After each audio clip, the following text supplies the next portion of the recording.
Bismillah,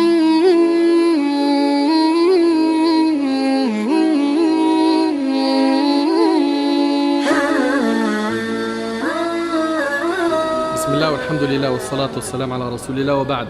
Alors, en direct de l'événement de la consultation des musulmans, donc aujourd'hui c'était le jour des résultats. J'ai eu l'honneur de participer à cet événement, c'était machallah très bien organisé, très carré. Les discours étaient de qualité. Il faut que ce soit la voix des musulmans qui soit portée et les besoins des musulmans. Pour ça, il faut qu'il y ait des pôles qui se créent. Il faut qu'il y ait une union très forte entre tous les acteurs associatifs, les acteurs de terrain, toutes ces personnes aujourd'hui influentes et qui veulent faire avancer les choses et qui visent toujours l'intérêt général. Ces personnes-là doivent s'unir, s'organiser, construire des pôles. Alhamdulillah, j'ai entendu qu'il y avait déjà des pôles qui sont en train d'être mis en place. Tout n'est pas ficelé, il reste encore énormément de chantiers à explorer. Simplement, restez sincères. On fait ça, on recherche la satisfaction d'Allah subhanahu wa ta'ala, pas de pouvoir, pas d'argent, pas de kursi, pas d'apparaître sur un plateau, briller, avoir nos noms qui sont partout dans les journaux, etc. Si c'est le cas, il est voué à l'échec.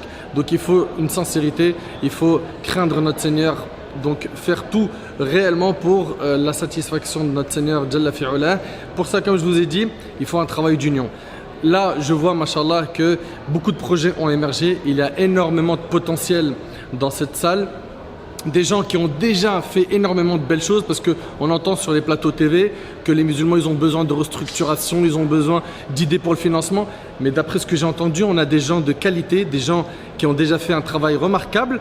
À eux maintenant de s'unir. Le prophète Sami nous a dit Yadullah ma'al jama'a, la main d'Allah est avec donc le jama'a, le groupe, et à ne pas chacun rechercher son intérêt personnel. Et surtout, comme je vous l'ai dit, je le répète, c'est très très important que cette initiative reste neutre dans le sens où elle vise l'intérêt du musulman et pas l'intérêt d'une personne, ou qu'on nous impose une personne, ça va tomber à l'eau. Je leur souhaite de tout cœur une bonne continuation. Qu'Allah subhanahu wa ta'ala bénisse ce projet. Hada wallahu a'lam wa barakallahu fikum wa assalamu alaykum wa rahmatullah.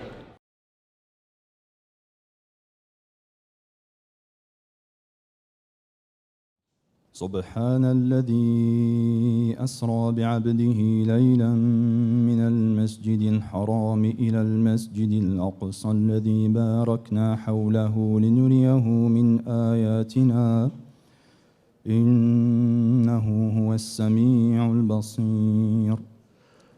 Il y a quelques mois, il y a 6 mois, quand on s'est réunis et qu'on était une trentaine de responsables associatifs, d'imams, d'influenceurs, de bénévoles, on ne pensait pas qu'on se retrouverait là 6 mois plus tard. On ne pensait pas qu'on serait dans une situation où pour la première fois, on a une occasion de se structurer en tant que communauté musulmane au pluriel et de répondre aux besoins que les musulmanes et les musulmans rencontrent au quotidien. Et pourtant, cette consultation, pour ceux qui aiment les chiffres, elle porte beaucoup de chiffres.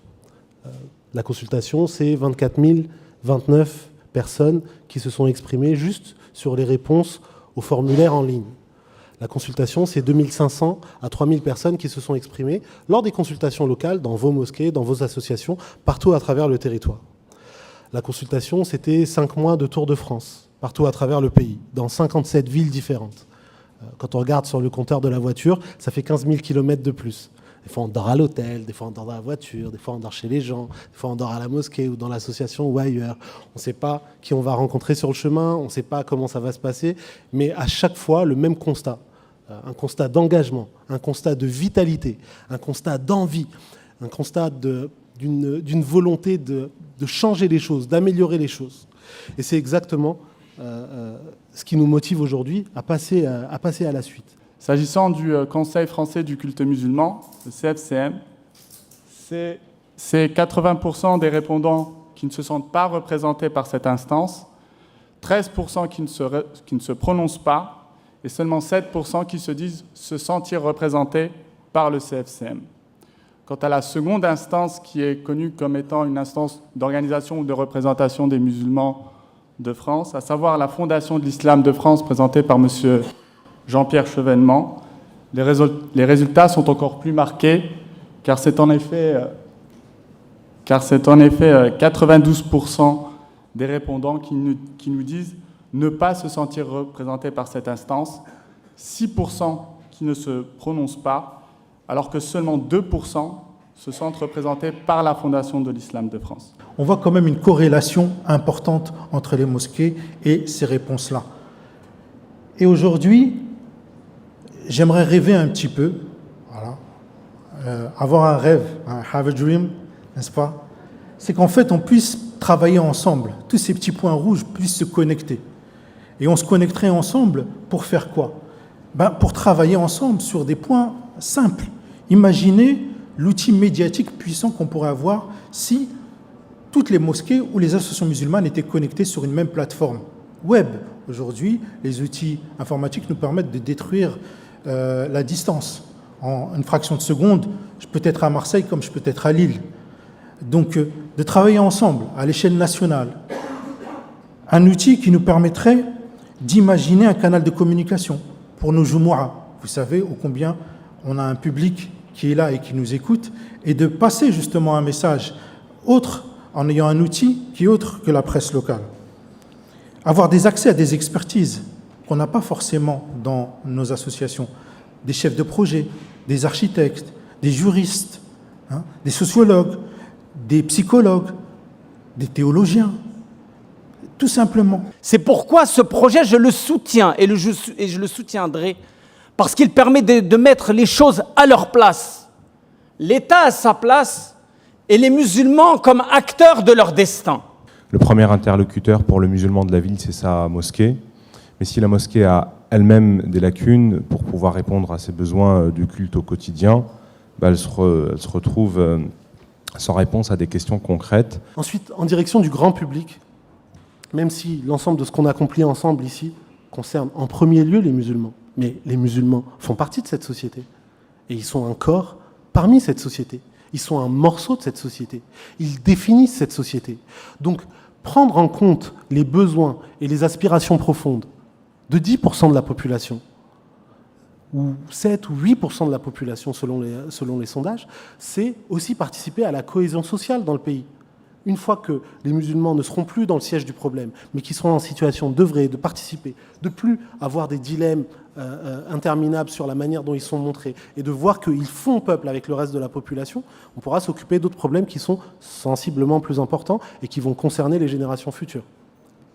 Donc ce message à la population, de manière générale, au reste de notre communauté nationale, c'est de dire, voilà, venez, on aborde ces questions-là, enfin de manière rationnelle, et arrêtons de laisser des politiciens nous monter les uns contre les autres, au point où, malgré qu'on ait grandi ensemble, on vote les uns contre les autres.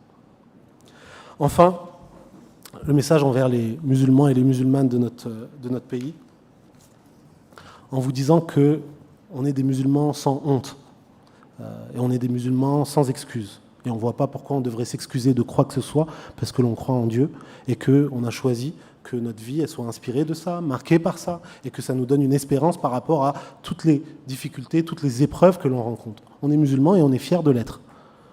Et ce n'est pas une revendication identitaire, ce n'est pas un rejet d'autre chose, c'est une source de dignité, c'est une source de fierté, et c'est ce qui fait qu'on est prêt à encaisser des insultes, des traitements médiatiques hostiles, des traitements politiques hostiles, et au bout du compte, les musulmans, ce qui monte sur le terrain, c'est qu'ils sont comme le charbon. Le charbon, quand on le met sous pression, ça fabrique des diamants. Et au lieu de réagir par hostilité, la plupart des musulmans et des musulmanes sur le terrain, ils s'en servent comme d'une énergie pour dépasser l'épreuve auxquelles ils font face.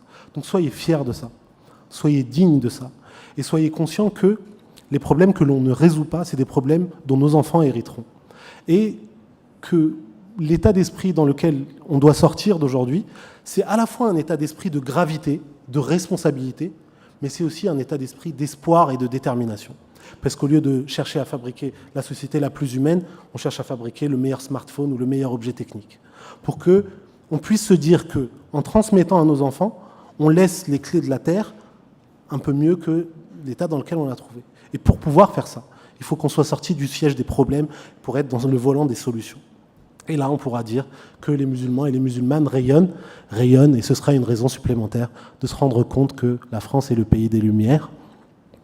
Et c'est pour ça que dans la vie, soit on a des actions, soit on a des excuses. Et comme on disait tout à l'heure, nous sommes des musulmans sans excuses, donc nous sommes des musulmans en action. On va vous demander justement d'être des musulmans en action à travers deux choses. La première, c'est qu'est-ce que vous pouvez faire.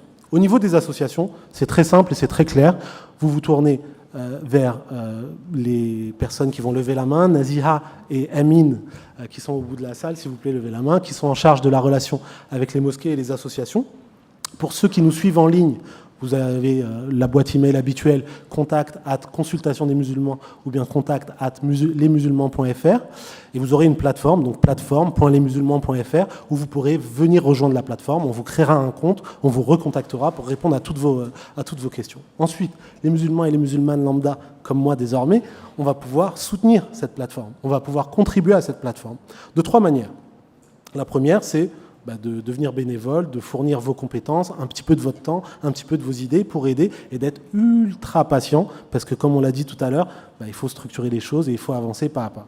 Deuxième chose, on peut adhérer. On peut dire voilà, moi j'ai envie de contribuer, puisqu'on est des propriétaires de nos structures et de nos initiatives, on contribue 5, 10, 20 euros par mois comme adhérent à la structure qui se crée ensemble. La troisième manière, c'est de dire voilà, je vais faire un don ponctuel, je vais soutenir ponctuellement, mais c'est moi qui choisis personnellement la manière de m'engager. Je contribuerai de cette manière ou de telle autre. On est des musulmans sans honte et on est des musulmans sans excuses.